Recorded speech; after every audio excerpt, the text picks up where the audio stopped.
আজি যিমান বাংলাদেশী মানুহবোৰ বহি আছে য'ত ত'ত সেইবোৰ উচ্ছেদ কৰক কৰি সেই মাটিখিনি লগে লগে এটা NGO খিলঞ্জীয়া মানুহৰ হাতত গতাই দিয়ক আৰু গতাই দিলে নহ'ব তাত কৃষি কৰ্ম কৰিব লাগিব সেইটো চৰকাৰে নিৰীক্ষণ কৰক যে কৰিছে নে নাই য়েছ কৰিছে নে নাই এতিয়া মাজতে কিবা ফিচাৰী প্ৰজেক্ট এটা ওলাইছিলে ফিচাৰী খন্দা আচ্ছা ইমানেই ফিচাৰী খান্দিলে এটা ফিচাৰীটো এটা মাছ নাই কাৰণ কেলে চৰকাৰৰ তাত মনিটৰিং নাই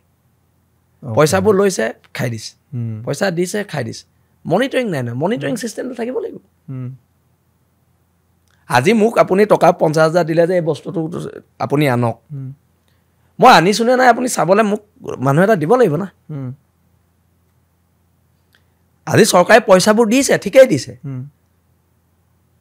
মোবাইল কিনিছে বাইক কিনিছে গাড়ী কিনিছে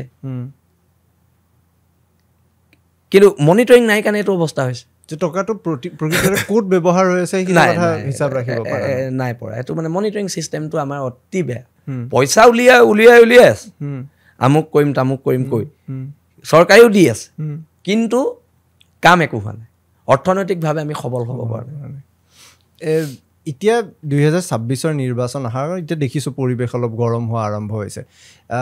এইবাৰ বিশেষকৈ ইয়াৰ আগৰ ইলেকশ্যনত দেখিলোঁ যে সংগঠনৰো এটা ডাঙৰ ভূমিকা থাকে বহুতে কয় যে আমি অৰাজনৈতিক হয় কিন্তু ৰাজনৈতিকভাৱে কোনোবা এটা হ'লেও সামাজিক ধৰণে কোনো মানুহে অৰাজনৈতিক নহয় আৰু হোৱাটো লাজ লগা কথা আপোনাৰ আজি চাবোন পিচ যদি আপুনি কিনিবলৈ যায় আপুনিও এটা ৰাজনীতি অংশীদাৰ চাবোন পিছত কিমান টেক্স দিব লাগিব চৰকাৰে ডিচিশ্যন লয় অৰাজনৈতিক শব্দটো অৰ্থহীন শব্দ সব মানুহে ৰাজনীতিৰ লগত জড়িত আমি কি ভোট নিদিওঁ নেকি আমি ভোট দিয়াৰ লগে লগে পলিটিকেল য়েছ আমি ভোট দিওঁ নহয় কোনোবা এজন নহয় কোনোবা এজন সেইকাৰণে এই অৰাজনৈতিক শব্দটো এটা মানে আৰু এইবোৰ ক'ব লাগে কাৰণে কয় আৰু বুজিছা নাই এইবোৰ মোৰ হাঁহিয়ে উঠে আমি অৰাজনৈতিক আমুক এইবোৰ ফটোৱা কথা কেনেকৈ হ'ব পাৰিব অৰাজনৈতিক কওকচোন 17 বছৰীয়া ল'ৰা এটাই ক'লে মই মানিম সি অৰাজনৈতিক ভোট দিবলৈ 35 ইয়াৰ এতিয়া যে মই আপোনাক কওঁ পডকাষ্টটোত আহি যে মই একদম অৰাজনৈতিক ব্যক্তি দে এটা ফাঁকি মহাফাঁকি থাকে মানুহ থাকে এইবিলাক মানে আৰু কি পেপাৰত ওলাবলৈ অৰাজনৈতিক আমুক